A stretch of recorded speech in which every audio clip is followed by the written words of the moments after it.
श्री परमात्मने नमः। श्री रामचरितमानस अध्याय अयोध्या कांड, पेज नंबर 395 आगे। तब श्री रामचंद्र जी ने सखा गुह को अनेकों तरह से घर लौट जाने के लिए समझाया। श्री रामचंद्र जी की आज्ञा को सिर चढ़ाकर उसने अपने घर को गमन किया।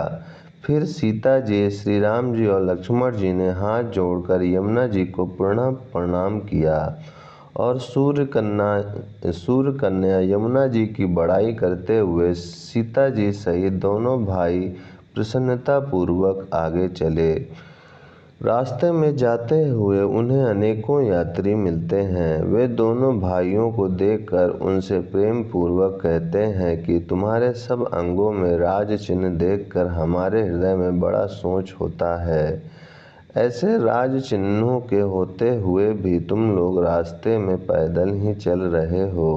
इससे हमारी समझ में आता है कि ज्योतिष शास्त्र झूठा ही है।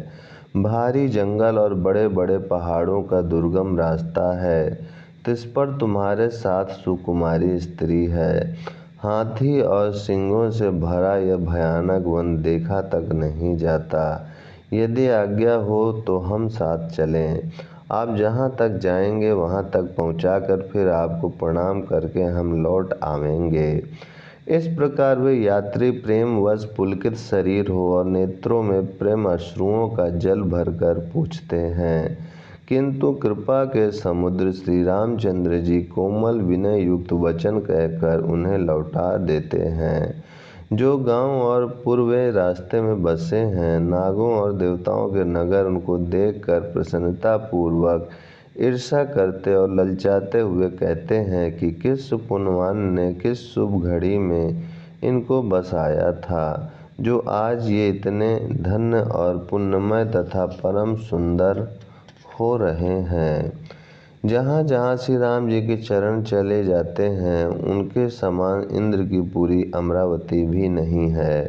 रास्ते के समीप बसने वाले भी बड़े बड़े पुण्य आत्मा हैं। स्वर्ग में रहने वाले देवता भी उनकी सराहना करते हैं। जो नेत्र भरकर सीता जी और लक्ष्मण जी सहित घनश्याम श्री राम जी के दर्शन करते हैं, जिन तालाबों और नदियों में श्री राम जी स्नान कर लेते हैं, देव सरोवर देव नदियाँ भी उनकी बड़ाई करती हैं। किसी वृक्ष के नीचे प्रभु जा बैठते हैं, कल्प वृक्ष भी उसकी बड़ाई करते हैं। श्री रामचंद्र जी के चरण कमलों की रज का स्पर्श करके पृथ्वी अपना बड़ा सौभाग्य मानती है। रास्ते में बादल छाया करते हैं और देवता फूल बरसाते और सिहाते हैं। पर्वत वन और पशु पक्षियों को देखते हुए श्री राम जी रास्ते में चले जा रहे हैं। सीता जी और लक्ष्मण जी सहित श्री रघुनाथ जी जब किसी गांव के पास जा निकलते हैं, तब उनका आना सुनते ही बालक, बूढ़े, स्त्री, पुरुष सब अपने घर और काम काज को भूलकर तुरंत उन्हें देखने के लिए चल देते हैं। श्री राम, लक्ष्मण और सीता जी का रूप देखकर नेत्रों का परम फल पाकर वे सुखी होते हैं। दोनों भाइयों को देखकर सब प्रेमानंद में मग्न हो गए। उनके नेत्रों में जल भर आया और शरीर पुलकित हो गए।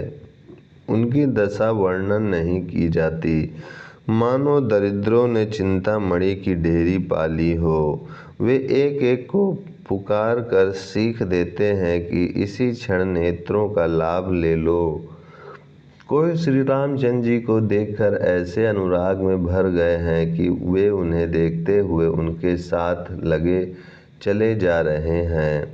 कोई नेत्र मार्ग से उनकी छवि को हृदय में लाकर शरीर, मन और श्रेष्ठ वाणी से स्थिर हो जाते हैं, अर्थात उनके शरीर, मन और वाणी का व्यवहार बंद हो जाता है। कोई बड़ की सुंदर छाया देखकर वहाँ नरम घास और पत्ते बिछाकर कहते हैं कि क्षण भर यहाँ बैठकर थकावट मिटा लीजिए, फिर चाहे अभी चले जाइएगा चाहे सवेरे। कोई घड़ा भरकर पानी ले आते हैं और कोई कोमल वाणी से कहते हैं, नाथ आचमन तो कर लीजिए। उनके प्यारे वचन सुनकर और उनका अत्यंत प्रेम देखकर दयालु और परम सुशील श्री रामचंद्र जी ने कहा। मन में सीता जी को थकी हुई जानकर घड़ी भर बड़ की छाया में विश्राम किया। स्त्री पुरुष आनंदित होकर शोभा देखते हैं।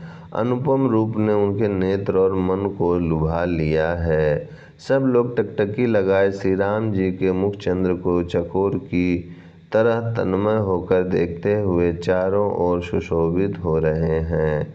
श्री रामचंद्र जी का नवीन तमाल वृक्ष के रंग का श्याम शरीर अत्यंत शोभा दे रहा है, जिसे देखते ही करोड़ों कामदेवों के मन मोहित हो जाते हैं। बिजली के से रंग के लक्ष्मण जी बहुत ही भले मालूम होते हैं। वे नख से शिखा तक सुंदर हैं और मन को बहुत भाते हैं। दोनों मुनियों के वल्कल आदि वस्त्र पहने हैं और कमर में तरकस कसे हुए हैं। कमल के समान हाथों में धनुष बाण शोभित हो रहे हैं। उनके सिरों पर सुंदर जटाओं के मुकुट हैं। वक्ष स्थल, भुजा और नेत्र विशाल है और शरद पूर्णिमा के चंद्रमा के समान सुंदर मुखों पर पसीने की बूंदों का समूह शोभित हो रहा है। उस मनोहर जोड़ी का वर्णन नहीं किया जा सकता, क्योंकि शोभा बहुत अधिक है और मेरी बुद्धि थोड़ी है। श्री राम, लक्ष्मण और सीता जी की सुंदरता को सब लोग मन, चित्त और बुद्धि तीनों को लगाकर देख रहे हैं। प्रेम के प्यासे वे गांवों के स्त्री पुरुष इनके सौंदर्य माधुर्य की छटा देखकर ऐसे थकित रह गए जैसे दीपक को देखकर हिरनी और हिरण निस्तब्ध हो रह जाते हैं। गांवों की स्त्रियां सीता जी के पास जाती हैं, परंतु अत्यंत स्नेह के कारण पूछते सकुचाती हैं। बार बार सब उनके पांव लगती और सहज ही सीधे साधे कोमल वचन कहती हैं। हे राजकुमारी, हम विनती करती हैं, कुछ निवेदन करना चाहती हैं, परंतु स्त्री स्वभाव के कारण कुछ पूछते हुए डरती हैं। हे स्वामिनी, हमारी ढिठाई क्षमा कीजिएगा और हमको गंवारी जानकर बुरा ना मानिएगा।